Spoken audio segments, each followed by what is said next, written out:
Mira, eso, quiero. Vale.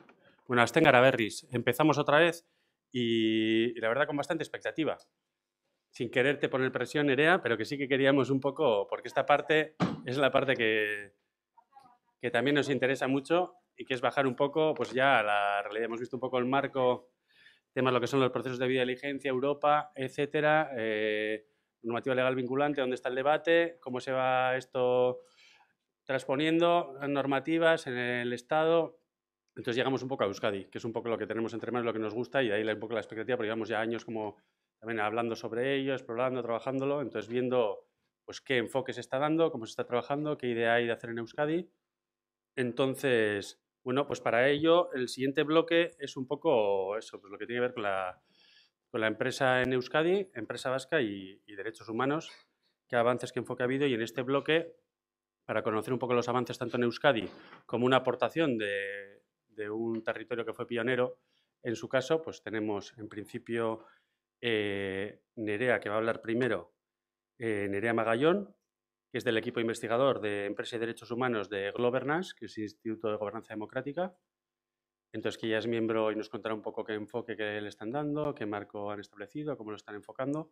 Y luego las aportaciones de Toni Pigrau, pues que como decíamos, de referencia que fue el Cataluña en su caso, y todos los avances y qué aportaciones nos puede hacer eso también a la realidad de lo que queremos hacer en Euskadi o de la idea que tenemos. Entonces, bueno, pues la verdad que yo estoy muy contento de teneros aquí a los dos. Así que es que ricasco al Aurretik y más, sin más. Como vamos justos de tiempo, para que luego tengamos tiempo para preguntas y diálogos, etcétera. Entonces empezamos. Nerea, ya te he presentado. Eskerrik asko, Iker, bueno, eskerrik asko, María, también por haberme invitado. Recordábamos ahora en el pasillo, estuve en el cuarto laboratorio y la verdad es que es un placer. Yo estaba online y yo decía, yo creo que estábamos todos online. Entonces, fijaros qué bien, ya estamos todos aquí, nos vemos, nos movemos, nos miramos, esas cosas que nos gustan.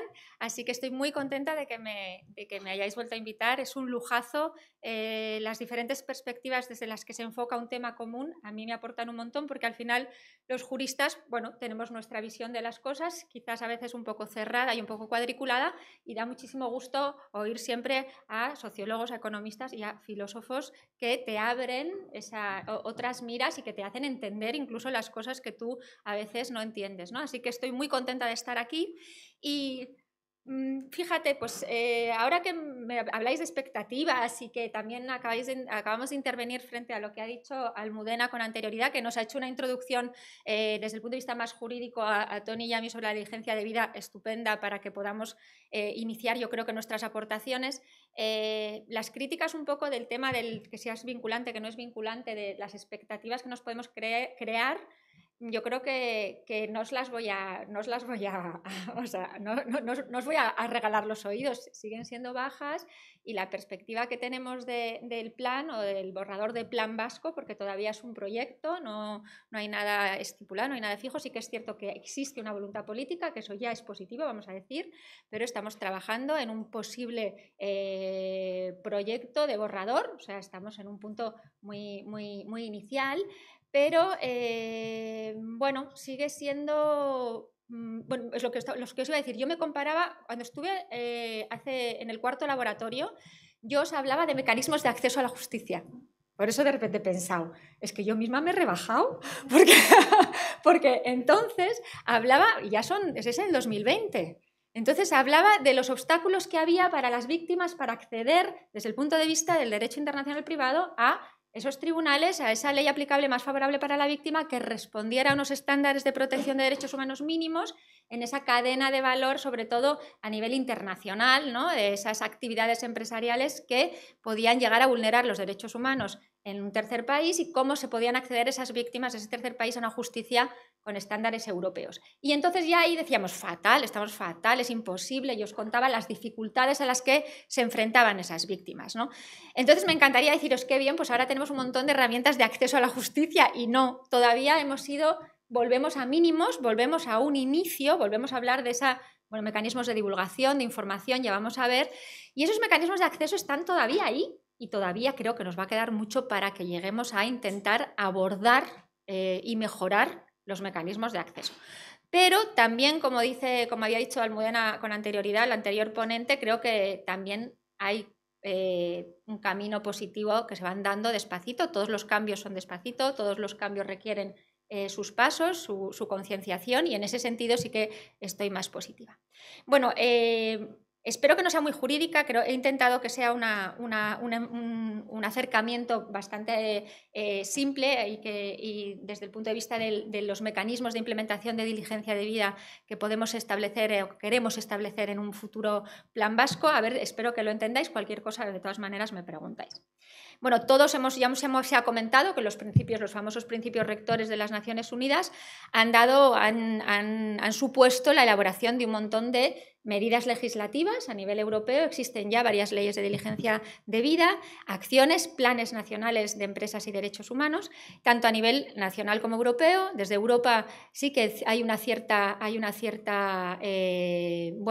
sí que se ha ido avanzando, una cierta predisposición a avanzar, tanto en instrumentos legislativos como en esa futura directiva sobre directiva de diligencia de vida y sobre sostenibilidad.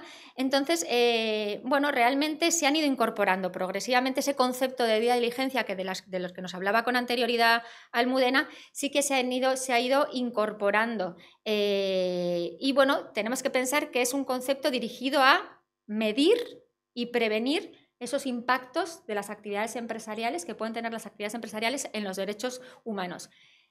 Los impactos de la conducta empresarial en todas sus actividades, con independencia de dónde realicen esa actividad. Creo que es algo importante porque no podemos diferenciar cuando realizamos algún tipo de actividad a nivel en un país europeo que en un tercer país, o no deberíamos tener que diferenciar los estándares de protección que utilizamos en Euskadi de los que utilizan nuestras empresas cuando realizan una actividad exterior, ¿no?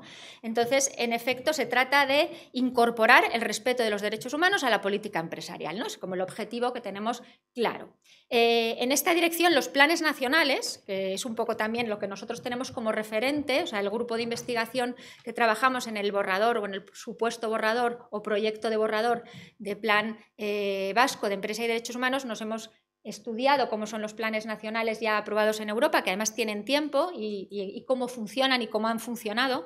De los planes nacionales, pensad que lo que quieren es convertir el compromiso adquirido por los Estados, aquí nosotros somos comunidad autónoma, el compromiso adquirido por los Estados en un cumplimiento real y efectivo, incorporando acciones que deberían ser acciones directas, claras, concretas y constructivas, ¿no? Es un poco la visión que deberíamos tener a la hora de ¿para qué es un plan? Pues se supone que es proyectar ese compromiso adquirido de respeto de los derechos humanos en acciones concretas, ¿no? Os hablo de esto porque una de las cosas que sobre todo vemos en los planes nacionales, incluso en el Plan Nacional Estatal, es esa falta de concreción realmente, ¿no? Esa sensación que nos da a todos de que estamos todo el rato hablando de una manera un poco ambigua sobre las cosas, de una manera poco clara, poco directa, ¿no? Entonces creo que es importante ese punto de partida, que tiene que ser un plan directo, con acciones concretas, con un lenguaje claro y sencillo y realmente que pueda tener un resultado o un indicador o un fácil, ¿no? En la actualidad hay 13 estados de la Unión Europea que tienen planes nacionales: España, Irlanda, Francia, Bélgica, Países Bajos, Luxemburgo, Italia, Eslovenia, Alemania, República Checa, Polonia, Lituania, Suecia y Finlandia. Portugal ha iniciado el proceso, no está aprobado todavía, y además de países no europeos tenemos Reino Unido, Suiza, Noruega y Ucrania, que tenía un plan, no es país europeo, pero tenía un plan que se paralizó obviamente con la guerra. El Estado español tiene un plan de 2017 que finalizó en el 2020 y ahora está pendiente del borrador del segundo plan y así como de una posible anteproyecto de ley de diligencia de vida que dice que está pendiente de lo que suceda en Europa para avanzar en ese sentido. De hecho, es una cosa que comentaba ahora también en el café y que hablaba con Tony. Sí que creo que tenemos que tener en cuenta el marco, con el contexto y el marco legislativo en el que nos movemos, porque formamos parte de la Unión Europea. Entonces sí que es cierto que hay que mirar lo que está haciendo Europa. Sí que es cierto que tenemos que tener en cuenta que existe un borrador de directiva europea que va a salir adelante tarde o temprano, pero tampoco, aunque sea una hoja de ruta, no debería paralizarnos a los demás, porque al final también se ha comentado, va a ser un proyecto largo, va a ser un proceso largo, mejor dicho, y por tanto, pudiendo tener los posibles borradores de directiva y los posibles avances por ese lado, no debería ser tampoco algo que nos paralizara, ni a nivel de autonómico ni a nivel estatal. Creo que la directiva ojalá sea de máximos, pero va a ser de mínimos, así que ¿por qué nosotros no seguir y plantearnos máximos? Para cumpliremos los mínimos, vamos más allá. Así que vamos a ser ambiciosos y no vamos a mirar todo el rato a la directiva, porque no podemos hacer nada hasta que Europa... Bueno, yo creo que tenemos que avanzar y no podemos esperar al borrador a que se apruebe, y tampoco en ese sentido, aunque lo miremos de reojillo y lo estudiemos y que lo incorporemos cuando sea necesario, creo que podemos volar solos, ¿no? Bueno, en todo este contexto, ¿cuál es la perspectiva que marca o la idea general que marca nuestro estudio, o que nos planteábamos que debía marcar nuestro estudio, que ya os lo he soltado un poquito, y es una perspectiva doble, que para nosotros el Plan Nacional tiene que estar supeditado tanto a incrementar el papel de la empresa vasca como agente social en el entorno en el que desarrolla su actividad empresarial, o sea, teniendo en cuenta el impacto y potencial impacto que tienen sus actividades en el entorno en el que se implanta, o sea, en el entorno en el que está la empresa, en el que se encuentra el local, en el que se encuentra su domicilio. O sea, creo que tendemos más cada vez y es la realidad en el mundo, a que las empresas sean agentes y tienen un protagonismo a nivel mundial muy importante, y también como agente social. O sea, las empresas son capaces de mejorar su entorno, de mejorar el empleo, de otorgar determinados beneficios en el lugar donde se desarrollan sus actividades, que no podemos hacer perder de vista, ¿no? Entonces, esos beneficios, esos análisis de los impactos que puede tener sus actividades, pues a todos los niveles, sociales, medioambientales, laborales, etcétera, ad intra marcan una parte de la perspectiva del plan. O sea, y luego tenemos otra perspectiva que es la ad extra, es decir, qué impactos tienen las actividades de las empresas vascas en el exterior, ¿vale? Entonces, marcamos esas dos perspectivas, pero sin diferenciarlas del todo. Pensamos que el plan tiene que mostrar una serie de conductas, o tiene que intentar incentivar una serie de conductas empresariales a desarrollar tanto a nivel ad intra como a nivel ad extra por parte de las empresas vascas. Así que, así como otros planes o otras leyes que enseguida se hablan de empresas con actividades transfronterizas o transnacionales, nosotros pensamos en la empresa vasca a todos los niveles, sin diferenciar en ese sentido si es una empresa transnacional o multinacional, o si no, una política empresarial con una serie de respeto a los derechos humanos y una serie de políticas que pueden tener tanto las empresas a nivel ad intra como a nivel ad extra.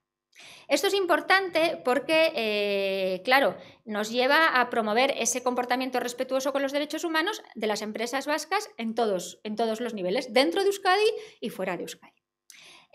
Con independencia, por tanto, de dónde se desarrollan las actividades. Es verdad que cada vez hay más que tienen actividades en el exterior, pero hay otras. Tenemos una infraestructura de pequeñas y medianas empresas muy importante que no tienen a veces ese contacto tan claro, ¿no? Este punto de partida es importante porque otra cosa de la que nos planteamos es qué tipo de empresas, cuáles van a ser las empresas que van a tener a las que vamos a incentivar a adoptar una serie de medidas más respetuosas con los derechos humanos.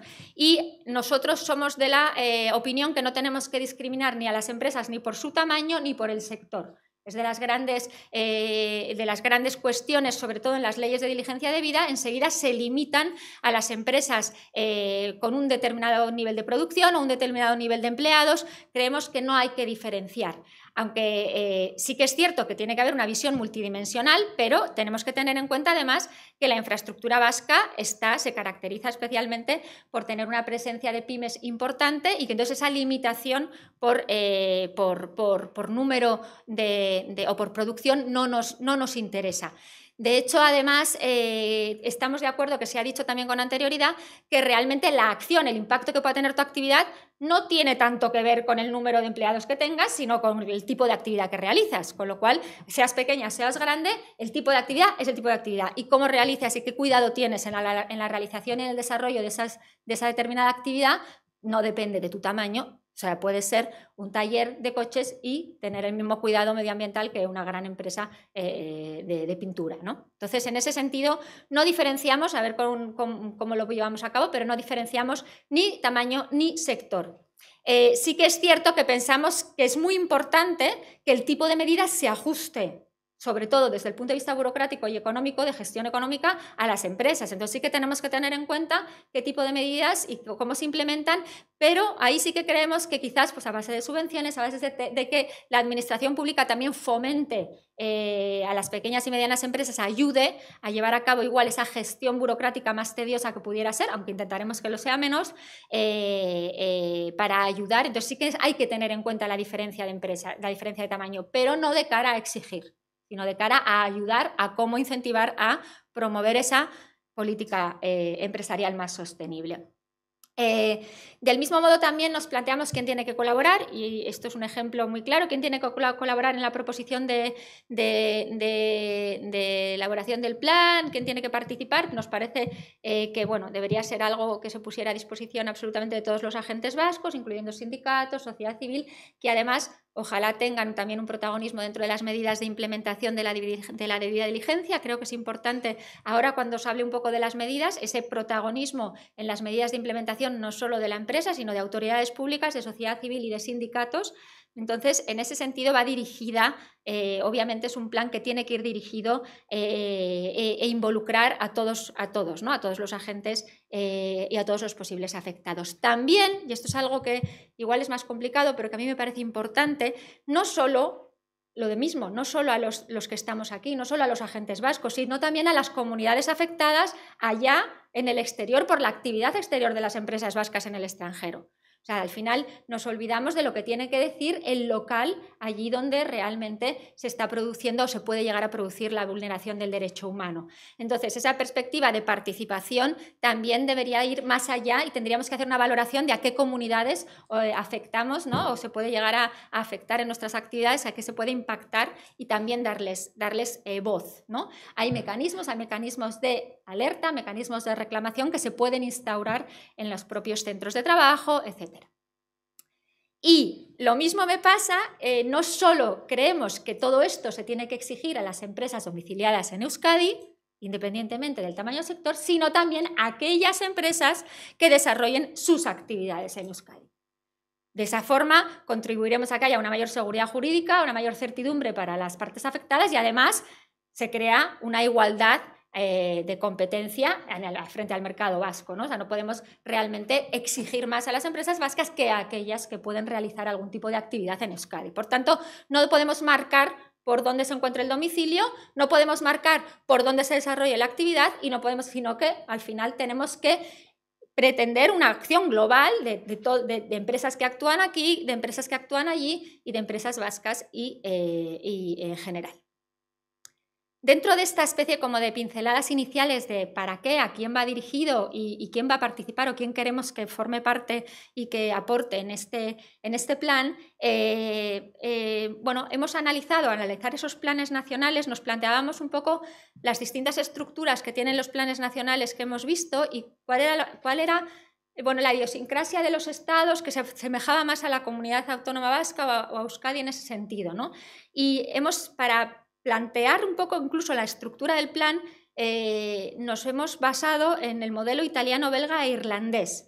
Hemos pensado que es algo más similar a la comunidad autónoma vasca que otros planes y entonces estos modelos tienen una estructura del desarrollo del plan mucho más estándar. No se fijan tanto en el orden de los principios rectores, en ese prevenir, remediar, sino es como más estándar. Entonces nos ha parecido que de cara a que sea una comunidad autónoma la que implemente ese plan, nos parecía más adecuado. ¿Cómo vamos a estructurar o pretendemos estructurar de carácter general así el plan? Hemos separado lo que son las prioridades para nosotros, las prioridades en la implementación de los procedimientos de diligencia debida por parte de las empresas y los compromisos clave para garantizar esa política a todos los niveles. O sea, a nivel de gobierno, a nivel de sindicatos, a nivel de participación de todos los agentes afectados. Así que tenemos como dos partes diferenciadas, una dirigida hacia esas prioridades de implementación, cuáles son para nosotros los mecanismos de implementación de diligencia debida por los que deberíamos apostar, y por otro lado, esa actividad paralela, esos compromisos paralelos que se deben adoptar para que funcionen la instauración de los mecanismos, ¿no? Entonces hemos diferenciado entre prioridades y compromisos. De respecto a las prioridades de implementación, nosotros pretendemos diferenciar y integrar tanto mecanismos de información y divulgación, mecanismos de transparencia de esos impactos y esa gestión de riesgos empresarial, como mecanismos, les llamamos sustantivos de implementación, o sea, es decir, ya dirigidos a mitigar, a prevenir esos impactos, ¿no? Entonces, diferenciamos entre los mecanismos de información, que sí que, bueno, creemos que deberían estar compuestos de obligaciones que ayuden a las empresas a divulgar la información, a dotar de una mayor transparencia, que es de lo que se ha hablado sobre todo en el panel anterior, una mayor transparencia de la política empresarial, ¿vale? Y relacionada ahora sí con todos los factores, con factores ambientales, factores sociales, factores de gobernanza, con el objetivo de realizar o de promover un crecimiento de empleo sostenible, respetuoso, una política empresarial respetuosa con los derechos humanos.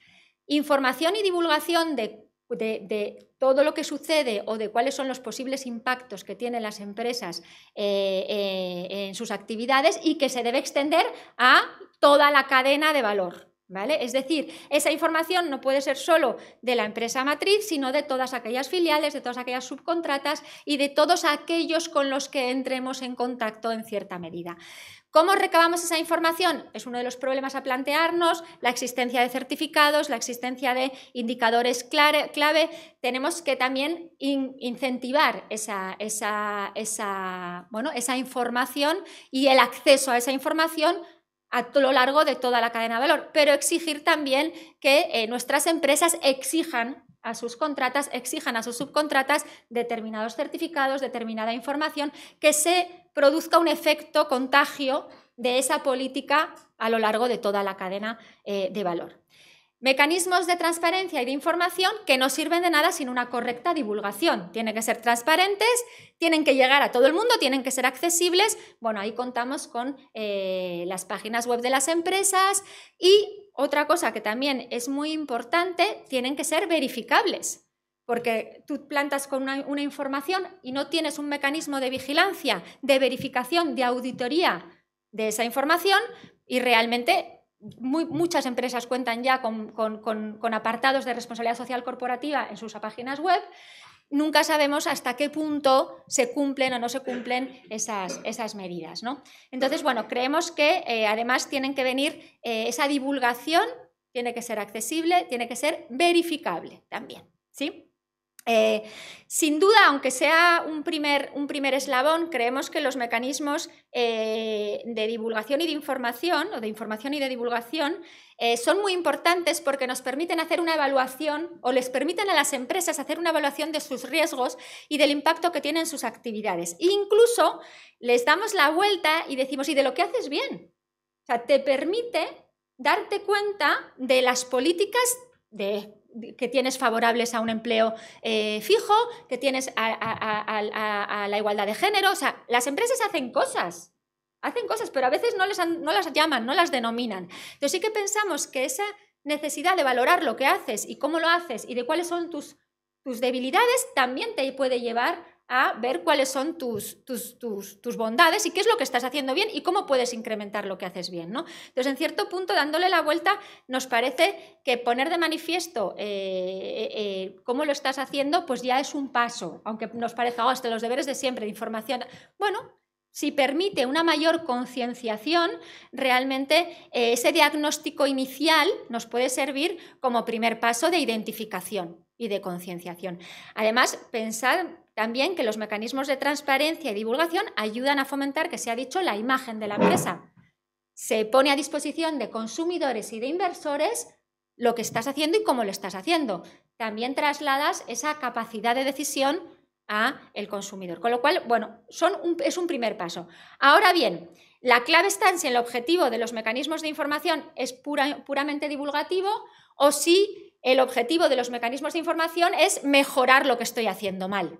Es realmente adoptar las medidas necesarias para, una vez identificados los potenciales riesgos, donde tengo que implementar ahora medidas de actuación, medidas sustantivas, ¿no? Entonces, ahí somos de la opinión que tiene que venir luego una fase posterior de medidas de implementación, una vez que se han identificado y que has hecho ese mapa de los riesgos y de los impactos que puede tener tu empresa, tanto dentro como fuera, dónde puedes mejorar, ¿vale? ¿Dónde y cómo puedes mejorar? Entonces sí que creemos que a continuación tiene que haber mecanismos de implementación sustantiva, de diligencia debida. Nos tenemos que plantear, junto a los mecanismos de información, instaurar mecanismos de hacer, proactivos y reactivos, ¿no? Que la empresa no solo ponga a disposición de consumidores y de inversores su información, la información de sus impactos, sino que también pueda mejorar. ¿Cómo?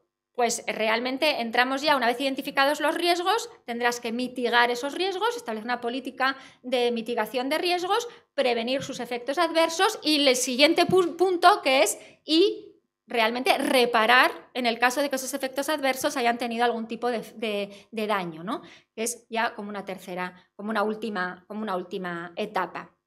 De esta forma, los mecanismos de información y de divulgación se convierten en...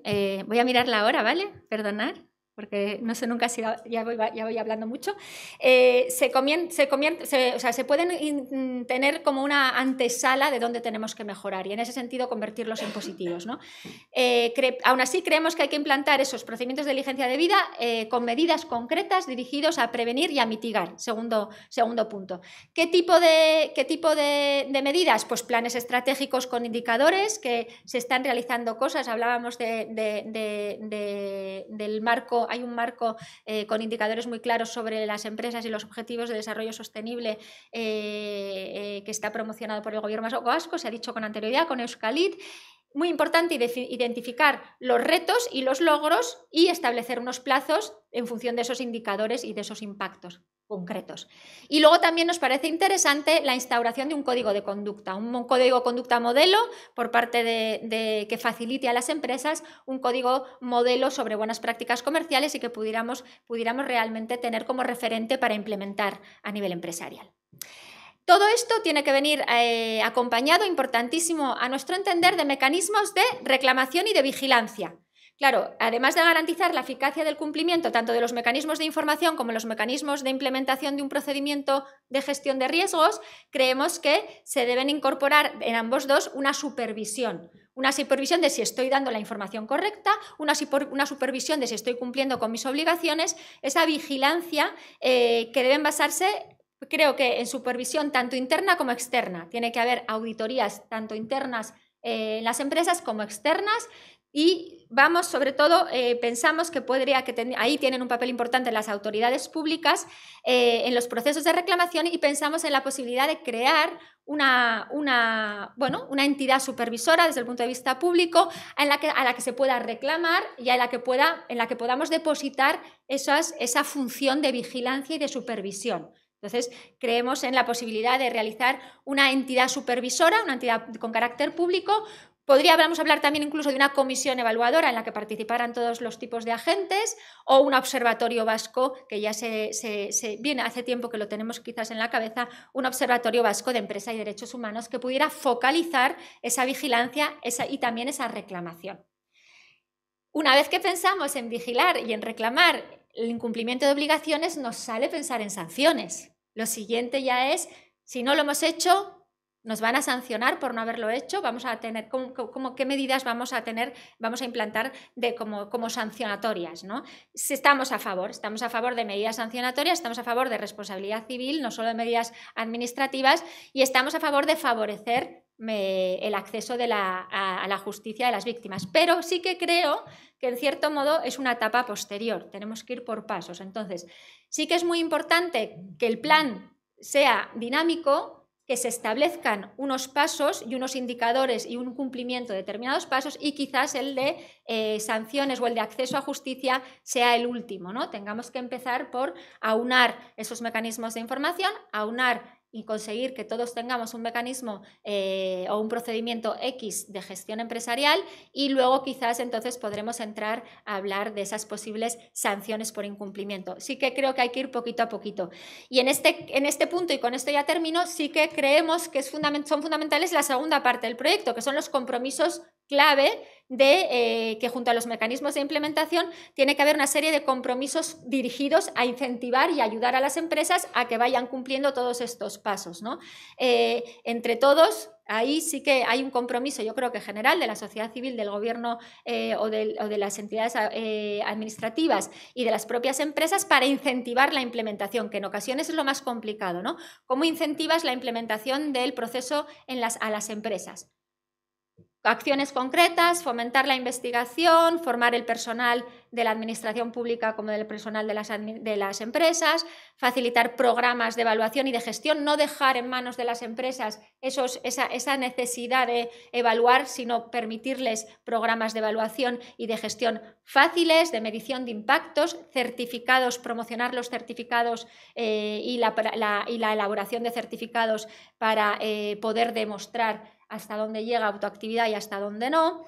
Y, por supuesto, fomentar las subvenciones y los incentivos a la hora de la contratación pública. Nos parece fundamental que existan ahí incentivos y desincentivos y sanciones en el caso de que las empresas no vayan cumpliendo con determinadas medidas, les vayamos excluyendo de la contratación pública. Eso nos parece fundamental. Insisto, para terminar, sí que creo que tiene que ser un plan que finalice con un seguimiento. Lo que hablábamos al principio, quizás el mayor fallo que tienen en común la mayoría de los planes europeos es la falta de seguimiento, es que se queda en una política pues realmente no de acción, sino de pretensión, y sí que creemos que el plan vasco debería ir con plazos, con seguimiento, empezar por instaurar determinados mecanismos y ir cubriendo una serie de etapas que se fueran realmente llevando a cabo y que pudiéramos verificar y que se van llevando a cabo. Así que la parte final sería ese seguimiento y esa evaluación concreta de cómo va funcionando el plan. Bueno, muchísimas gracias. Cualquier cosa la desarrollo un poquito más, que me he acelerado al final porque me he dado cuenta de que iba un poco mal de tiempo. Gracias.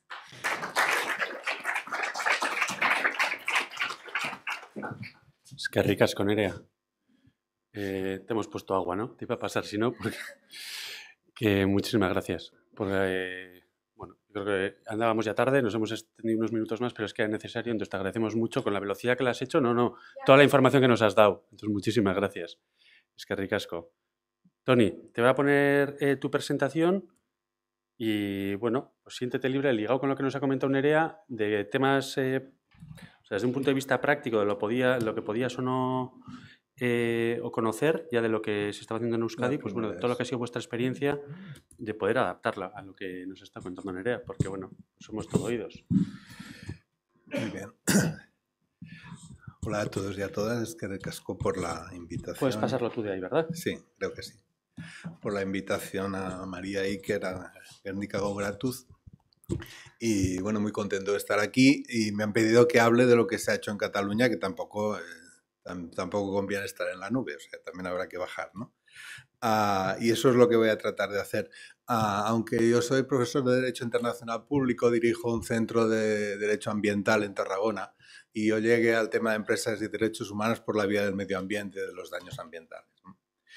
Bueno, en mi presentación, que voy a tratar de no pasarme en el tiempo, va a tener 5 puntos, empezando por algunos datos sobre la red empresarial catalana que no serán sorprendentes, serán en línea con lo que se ha dicho ya, los intentos que ha habido de impulso de una política pública, otros antecedentes del debate parlamentario que estamos teniendo ahora, la proposición de ley del Centro Catalán de Empresas y Derechos Humanos está ahora en el Parlamento y terminaré con las lecciones aprendidas o más o menos aprendidas, ¿no?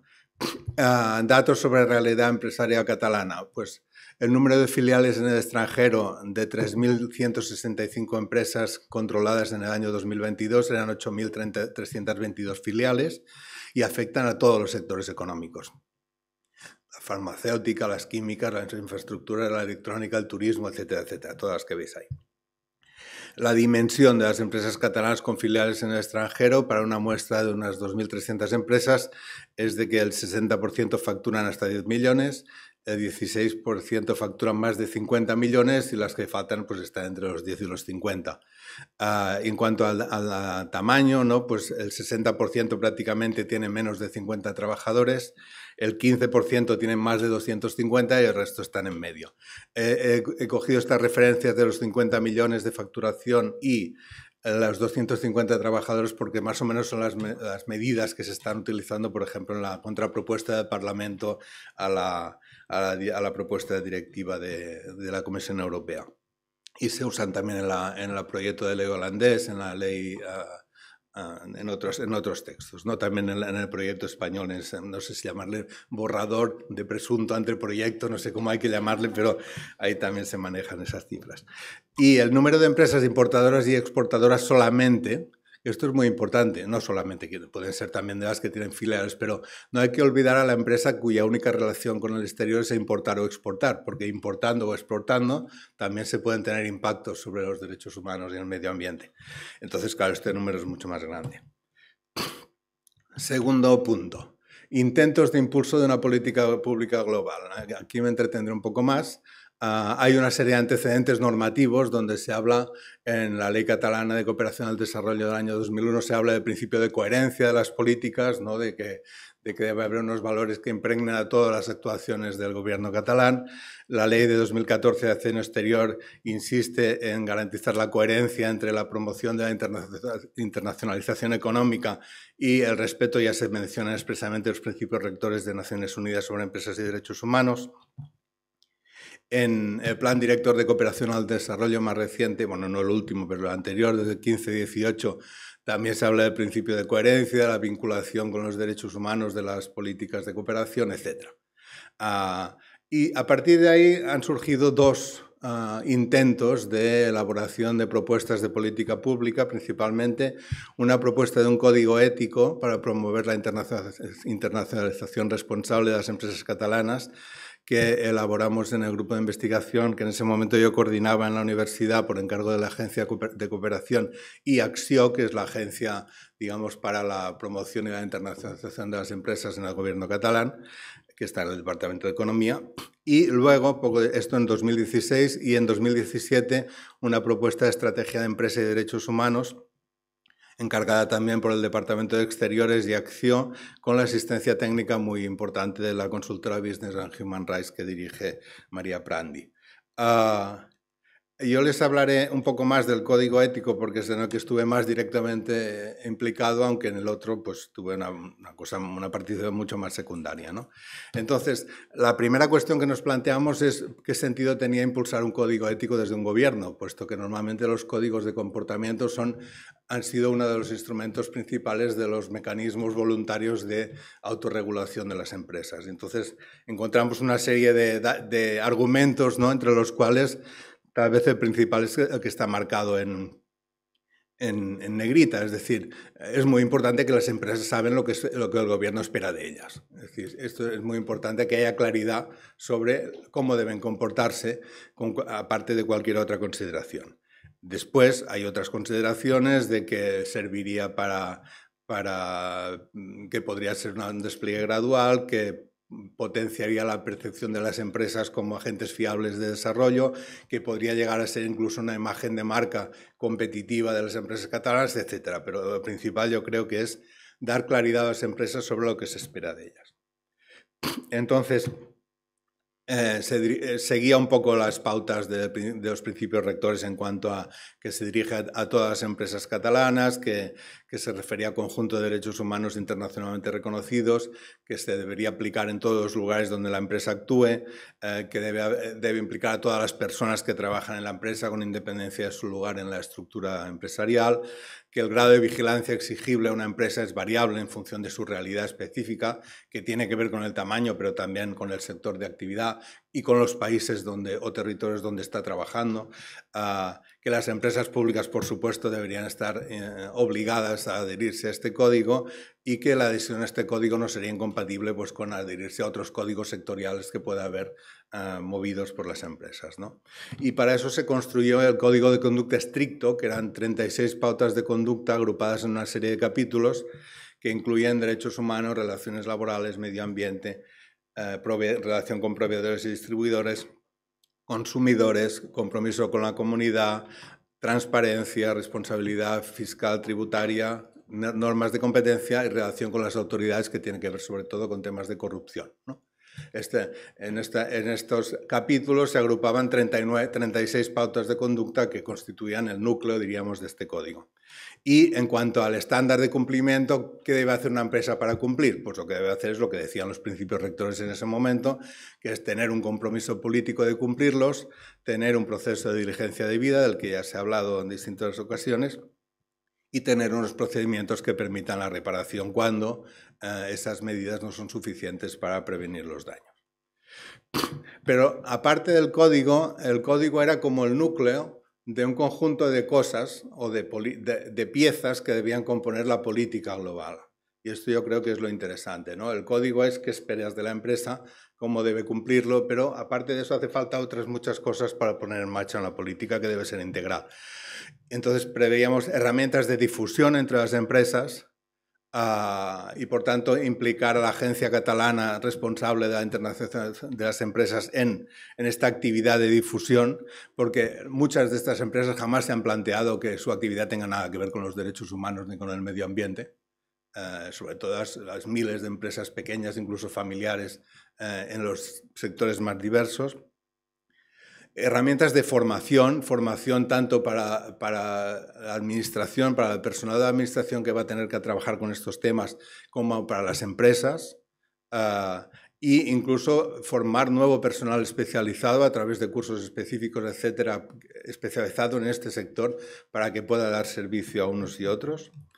Herramientas de desarrollo normativo, preveímos qué acuerdos debería tomar el gobierno y en qué orden, un poco en relación con la adopción del código, con la regulación posterior de cómo adherirse al código, de cómo investigar las quejas, todo eso serían normas que habría que desarrollar.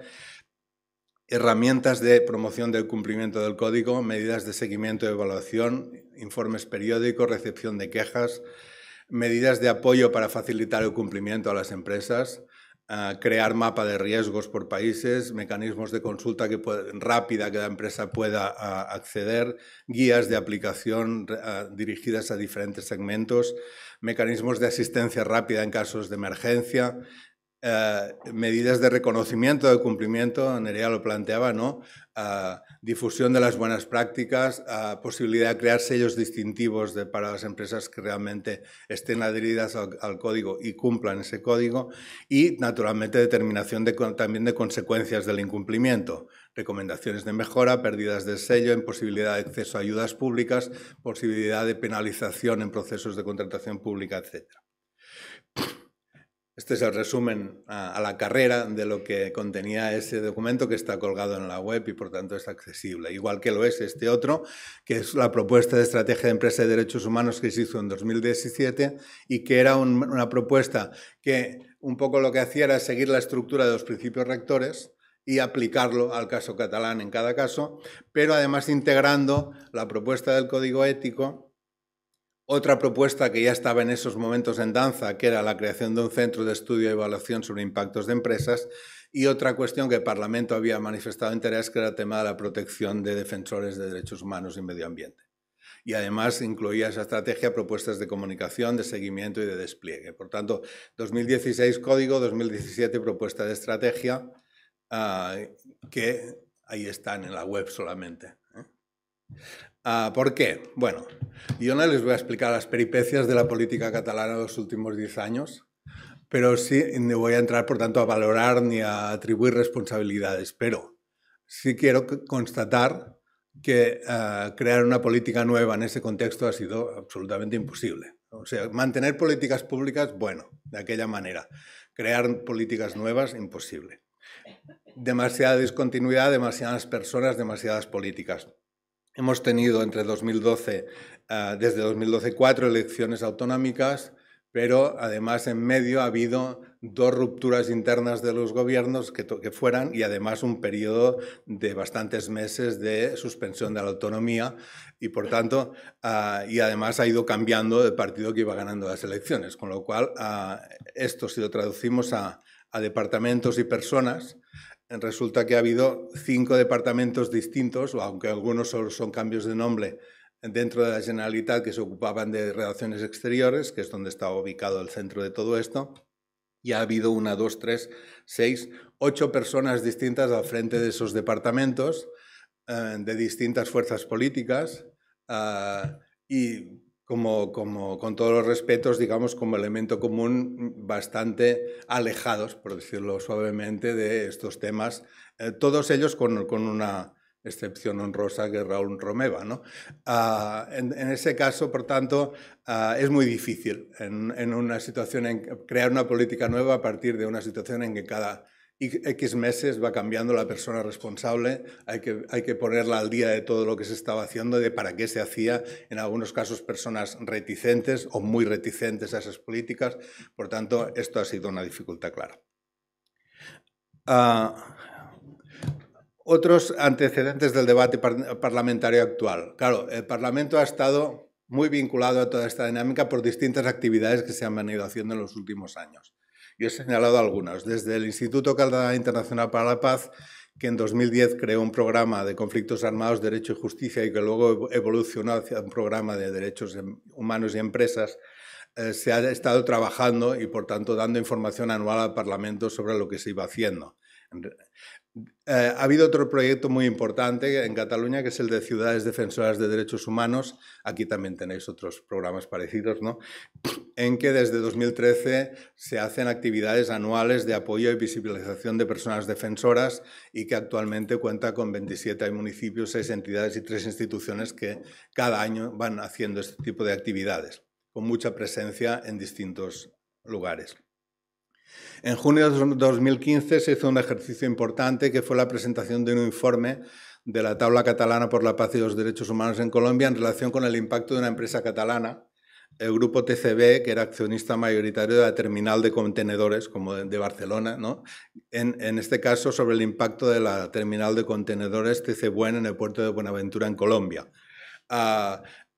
Eso llevó a que hubiera una visita de la delegación catalana en que había parlamentarios, pero había otras muchas personas también a ese lugar, que elaboraron un nuevo informe que lo presentaron en el Parlamento en junio de 2016. Y ahí, al mismo tiempo, se presentó la propuesta de crear un centro de empresas y derechos humanos catalán.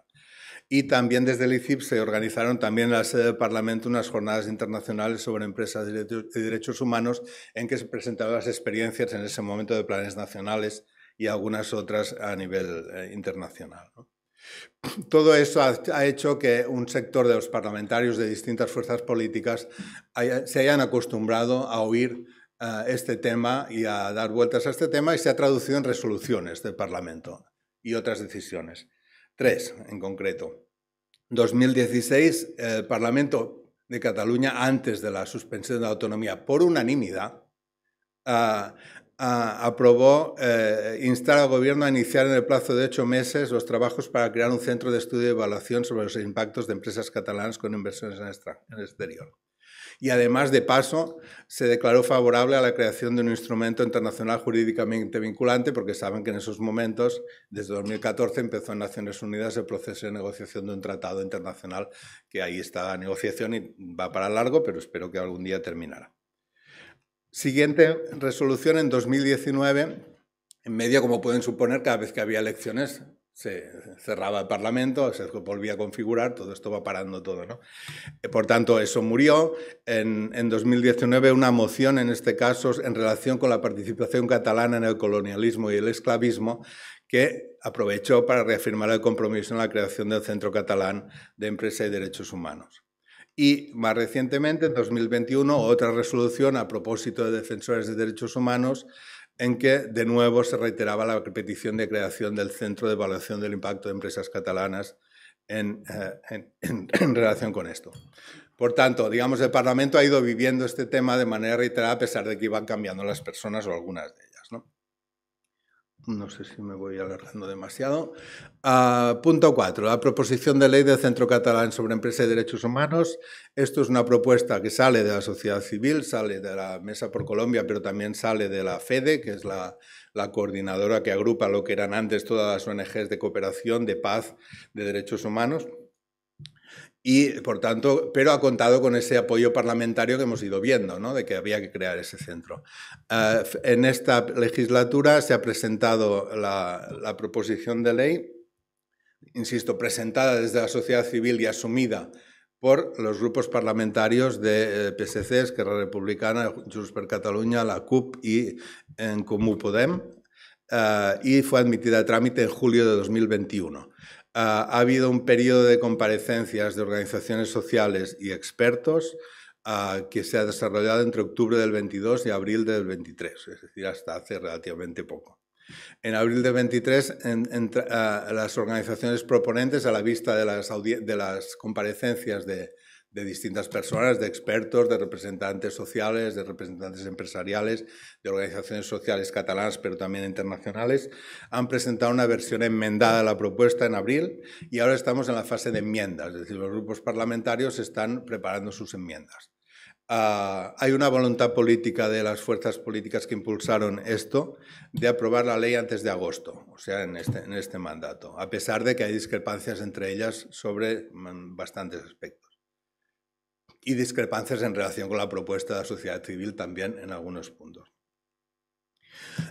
Simplemente les presento la estructura porque entrar a explicar los detalles, en todo caso, si interesa algún detalle, después lo podemos comentar. Tiene una exposición de motivos que ha sido reconstruida bastante porque era una exposición de motivos redactada en términos un poco duros en la primera versión y ahora sí, un poco duros y un poco ajenos a la dinámica internacional de las normas de diligencia debida, ahora se ha encajado un poco mejor. Hay unas disposiciones generales que explican cuál es la naturaleza y ámbito de actuación de este centro, su finalidad. Se han añadido, lo que está en rojo son cosas añadidas en la versión enmendada, unas definiciones, funciones y competencias.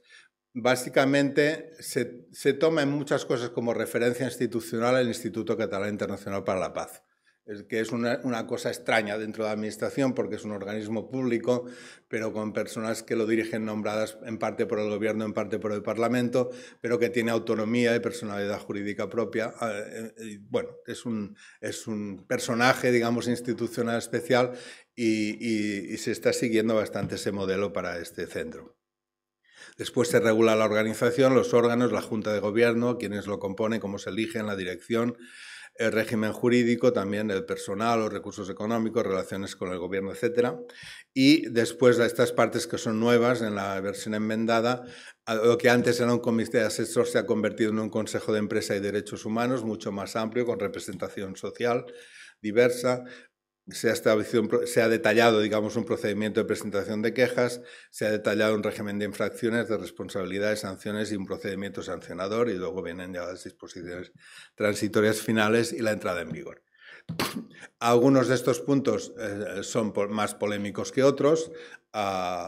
Por ejemplo, el alcance de las funciones del centro, por ejemplo, el alcance de las sanciones del centro.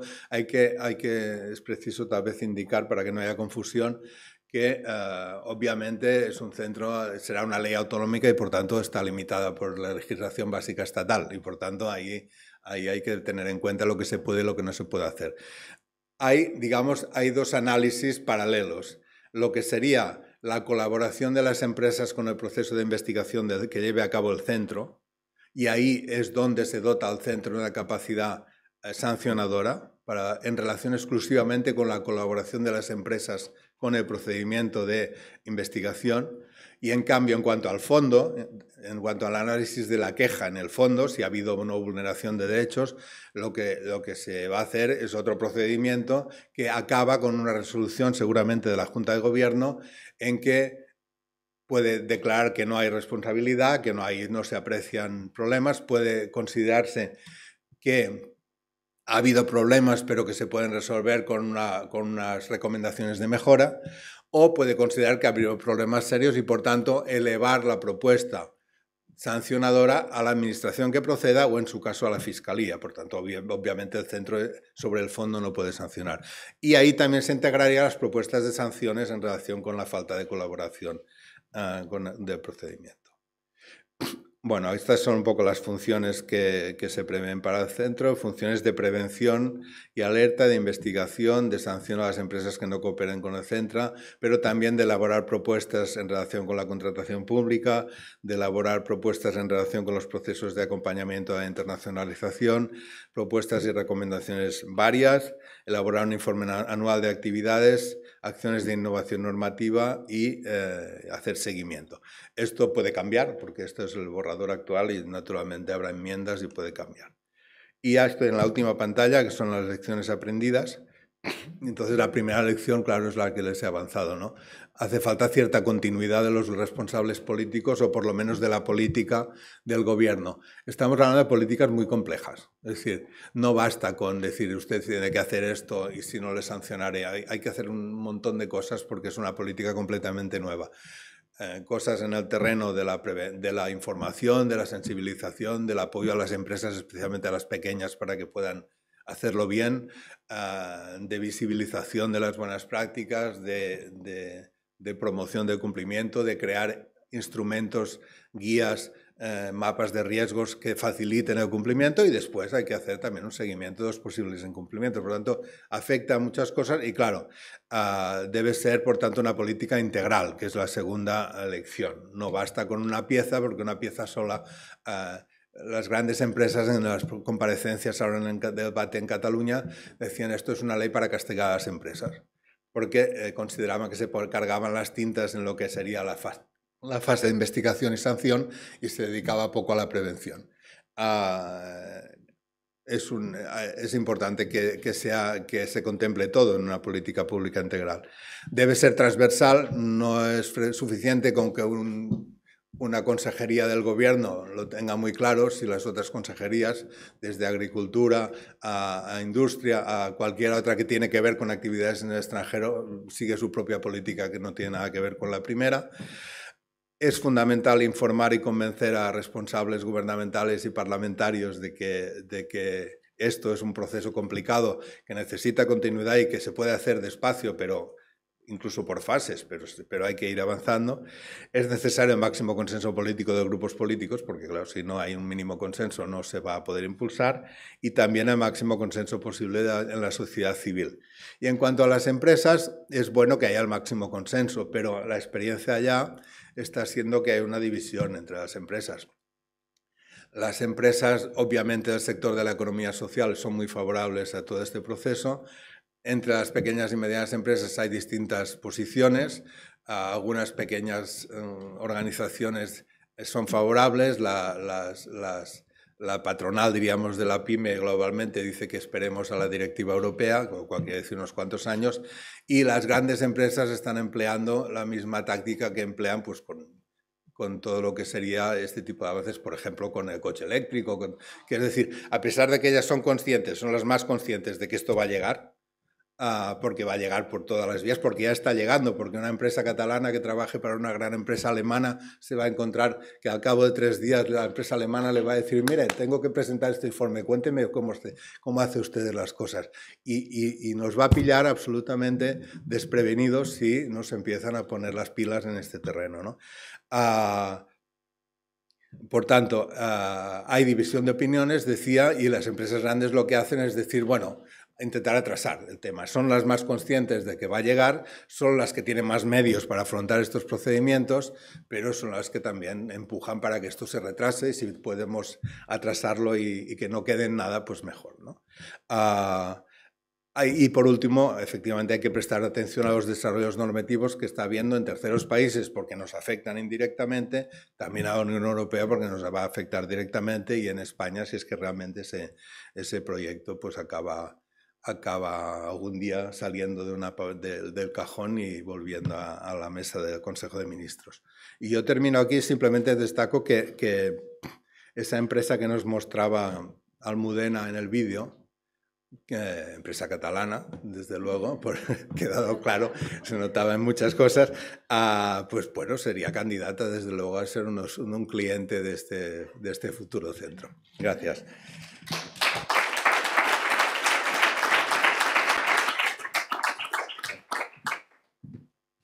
Es que ricasco. Muchísimas gracias a los dos, la verdad, por las explicaciones, y yo creo que aclaran muchas cosas. Y esto saldrá luego mucho en el debate, pero bueno, sí que en los diálogos horizontales, pero sí que ahora por lo menos unos minutos para cerrar este bloque. Luego va a tomar Joaquín la palabra, el siguiente bloque que tiene que ver con otros temas. Normalmente sabéis que hacemos también una última parte que tiene que ver como con casos, etcétera, y este año lo hemos llamado temas de extractivismo. Tenemos como, va a haber 2 reflexiones después. Pero antes de cambiar y cerrar este bloque y este tema, pues igual sigue un momento de espacio más allá de que luego vayamos a hablar, porque a mí me han surgido, yo sé, estoy seguro que la gente que en la sala también han surgido muchos temas relacionados con esto que van a querer comentar o hablar, y es uno de los núcleos sobre el que hemos versado siempre los diálogos horizontales de las anteriores ediciones. Entonces, antes de dar paso, pues igual alguna pregunta, aclaración, porque sé que hay gente que se tiene que marchar. Nerea no va a poder estar en los diálogos horizontales después, entonces, venga, pues empezamos por ti, Eurídice, y por mover el micro para que entre todo por aquí. Y animaros a quienes no vayáis a poder estar, etcétera, pues bueno, comentarios, preguntas. Muchas gracias. Es una duda sobre algo que comentaste, sobre que no, o sea, que el nivel de vigilancia exigible puede variar según tamaño o país, y no entiendo bien por qué. O sea, como si lo puedes explicar un poco más. No, decía que el nivel de exigencia, en la diligencia de vida, la idea es que el nivel de exigencia se adapta a la realidad de la empresa.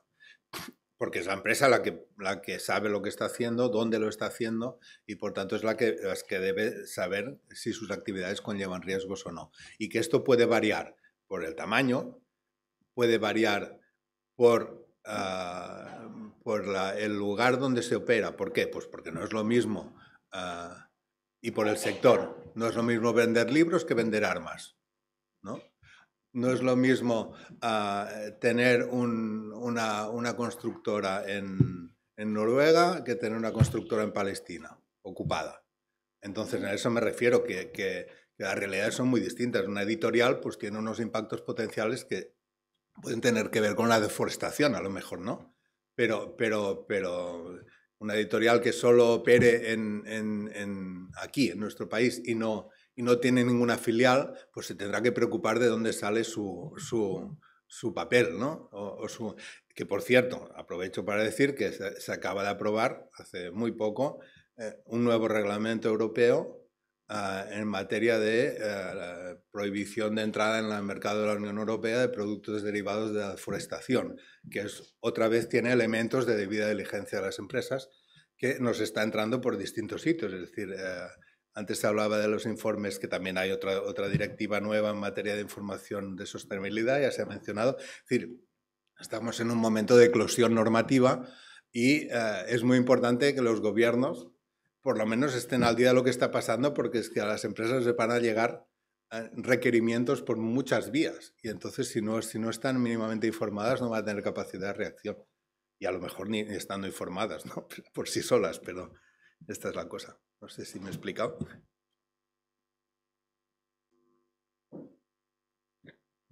Liliana. Gracias. Igual es un tema para los diálogos horizontales, pero aprovechando que está Nerea, que no va a estar. Claro, el tema siempre de fondo con estos es vinculante o no es vinculante. Y ahora estamos con el tema autonómico, en donde, bueno, pues hablan sobre todo de un tema muy pedagógico, que son los incentivos, ¿no? Siempre somos muy cuidadosos con las empresas y utilizamos la palabra cómo les incentivamos, cómo les motivamos, como tal. Habéis mencionado los dos el tema de desincentivos o sanciones, ¿no? Pero luego lo mencionas al final, sanciones para aquellas que no colaboren con lo que estamos haciendo, ¿no? O sea que termina todavía siendo un poco limitado, en donde lo único que está en nuestras manos es no contratarles porque entran dentro del escarnio público, porque si no entiendo, si lo estoy entendiendo bien, jurídicamente no tendríamos todavía este marco jurídico.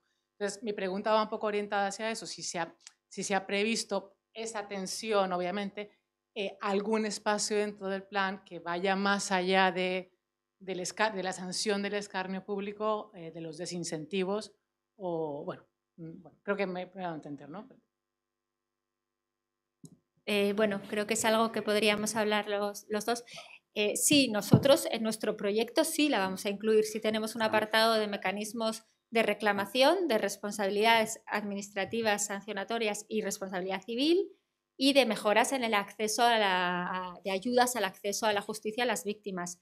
Pero sí que somos conscientes también que la perspectiva del plan es no agobiar a las empresas. Y entonces, por eso, no sé hasta qué punto vamos a conseguir convertir eso en un incentivo como para que las empresas no se sientan que van a ser castigadas si no hacen las cosas bien, ¿no? Sí que creo que todavía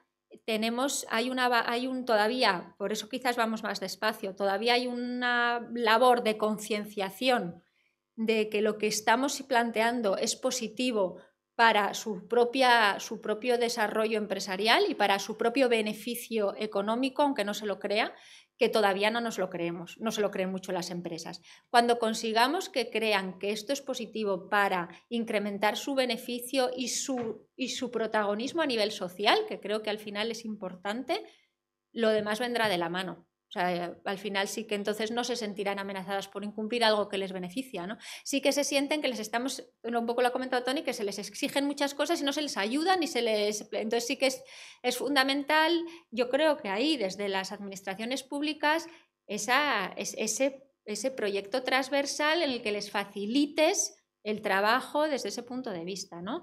Bueno, a mí eso no me parece mal, es una política transversal, una política general, pero sí que es todavía... Por lo menos las empresas vascas te dicen, te hacen así, ¿no? Cuando hablas de... Todavía creo que esa concienciación, ese haberle dado la vuelta, a ver, es positivo para ti que intentes mejorar tu entorno, que incluso es beneficioso que se te conozca como un agente más que promocionas determinados beneficios sociales con tu actividad, o sea, con estar ahí, o ni siquiera con tu actividad, con estar en el entorno en el que estás. Eso todavía se lo tienen que creer. Entonces, bueno, vamos a ello. Pero hasta que no se lo crean, las sanciones son mal vistas, la responsabilidad civil ni te cuento. Desde el punto de vista jurídico no hay mecanismos. Bueno, sí podría haberlos. También hay que saber interpretarlos y redireccionarlos también desde el punto de vista jurisprudencial. Bueno, cosas a las que nos podríamos agarrar y mejorar, muchas. Pero a las que nos podríamos agarrar, bueno, algo hay, ¿eh? Lo que pasa es que no se interpretan así, no se ven desde ese punto de vista, se ponen todavía más trabas que... Bueno, y otras cosas. Vale. Yo también tenía una pequeña pregunta, no es una pregunta, pero igual es un posible punto que podríamos debatir después en los diálogos horizontales, pero que también igual Nerea, como no va a estar, pues podría dar una opinión, ¿no? Tiene que ver más con la tardanza, ¿no? Con la dilación, ¿no? Que en el caso vasco, ¿no? Pues no estamos avanzando mucho en los últimos años, ¿no? Llevamos ya 6 años de sí, es el primer borrador. Y todavía pues estamos dando los primeros pasos y comparamos con el caso catalán, ¿no? Y lo quiero ligar también al debate sobre el anteproyecto de la ley de cooperación, porque era una oportunidad también para poder hablar de este tema, ¿no? Y incluso lo que estamos viendo, por lo menos en el sector de las ONGs, es más que un avance, incluso un poco de retroceso. Y no me refiero tanto a lo que está ocupando el centro de la agenda, y es si las empresas son posibles candidatos a recibir ayudas de FOCAT o de otros instrumentos a partir de cooperación, sino me estoy refiriendo a que también se ha insinuado en algún borrador, me ha parecido verlo, pues bueno, terminar con la ley 14/2007, la Carta de Justicia y Solidaridad con los países empobrecidos, que pues es una ley que nunca se ha cumplido porque no se han puesto los instrumentos para poder alcanzar los objetivos que ahí se marcan, ¿no? Pero bueno, ahí hay un artículo que estaría bien recuperar para los nuevos debates, o bien de la ley de cooperación, o bien para que tiene que ver también mucho con la economía de paz, ¿no? Que dice así el artículo 3.3: en sus políticas de promoción y apoyo a las empresas, el gobierno vasco no colaborará de ninguna forma con aquellas personas físicas y jurídicas dedicadas a la producción, comercialización y financiación de armas, ¿no? Entonces, os digo que sin tener estos debates, o sea, sin haber avanzado en estos debates, nosotros ya tenemos algunas normativas que son bien potentes, que luego, evidentemente, no se cumplen. Bueno, porque luego se tienen que trasladar a políticas concretas, a contratos de licitación, y eso es lo que ha quedado un poco quizás más en el aire, ¿no? Pero yo sí que estoy de acuerdo un poco con Toni, aunque igual es una visión positiva, pero donde, ¿no? ¿Cómo es eso? No lo voy a saber decir. Donde el agua suena, el río lleva. ¿O cómo? El río suena, agua lleva. Siempre digo los refranes al revés. No, pero sí que creo... ¿Me habéis entendido? Sí que creo que empieza a salir, empieza a haber muchas cosas. Ya había cosas, pero empieza a haber muchas cosas. Y yo sí que creo que hay un interés político de instaurar el Plan Vasco de Empresa y Derechos Humanos. ¿Que será menos ambicioso de lo que creamos? Sí, pero que será un punto de partida también. Y sí que eso sí que sería un inicio hacia algún lado. Ahora que no hay que parar y que tiene que ser una suma continua de políticas también. Y eso es lo que, claro, requiere tanta coordinación transversal de departamentos, de agentes sociales, que al final nos tenemos que poner de acuerdo. Pero yo sí que creo que vamos avanzando. Lento, es verdad. Pero bueno, tampoco vosotros habéis avanzado mucho más, muchas cosas, pero al final hasta el código ético maravilloso, que me ha parecido maravilloso, y ahí se quedó, ¿no? Entonces, bueno, vamos a pensar que es verdad que las sinergias europeas y las sinergias en general nos pueden. Y eso va a hacer que nos pongamos la pila, aunque sea por comparación y porque nuestras propias empresas van a tener que contestar a los demás. Entonces, yo sí que creo que toda esa sinergia sí que nos va a llevar a avanzar. No tan rápido igual, pero... Sí. Sí hay iniciativa política y sí hay ganas. Es que ricasco. Bueno, si eso se le suma a las empresas, que parece cada vez más se ligan con competitividad responsable, claro, que etcétera, se vayan creyendo, bueno, sí. Como agenda, pues la Agenda 2030 en sí, que les Eso interpela como agente de ODS, desarrollo. Pues bueno, si una cosa se alinea con la otra, pues bueno, más se podrá avanzar. ¿Algún otro comentario, pregunta alguien aprovechando esto o damos paso ya? Bye. Si quieres hablar, cogemos el micro. ¿Algún comentario? Si no, para los diálogos. ¿Alguna pregunta concreta? A ver, sí, es para Toni y quería preguntarle sobre el tema de la implicación de la cooperación internacional, porque has hecho mención que tú hablas de derechos humanos. ¿Qué papel tendría o qué vínculo? Porque se supone, ¿no?, que estamos en la Agenda 2030 y tal. Entonces, ¿cómo la...? Sí. Teniendo en cuenta que esto es un trabajo de responsabilidad social, la nueva agenda de la cooperación internacional. Pero, ¿te refieres a qué papel tendría la cooperación como actividad o la cooperación como estructura como o las organizaciones? Como estructura. Bueno, en general, ¿cómo lo ves? Bueno, yo creo que cualquier estructura de cualquier gobierno que actúe en el exterior, sea para difusión cultural, sea para cooperación, sea para otras cosas, deberían ser puntos que tengan muy claro este eje, digamos, de empresas, derechos humanos, medio ambiente y sirvan también de espacio de información, de espacio de, digamos, tendrían que ser como antenas que integren lógicamente esto en sus actividades, ¿no? Entonces, yo creo que con la cooperación, digamos, la conexión es evidente, digamos, que la cooperación no puede generar daños al medio ambiente ni vulneraciones de derechos humanos. Yo creo que ya está escrito en todas partes, entonces, y las organizaciones se supone que lo vigilan, ¿no?, las organizaciones sociales. Otra cosa es que la cooperación sea insuficiente, que a veces se oriente a lugares donde no debería, pero debería estar alineada la política de cooperación con esto, igual que la política de agricultura y que la política de tecnología y de cualquier política gubernamental, ¿no? Muy bien. Es que ricasco a los dos. Muchísimas gracias.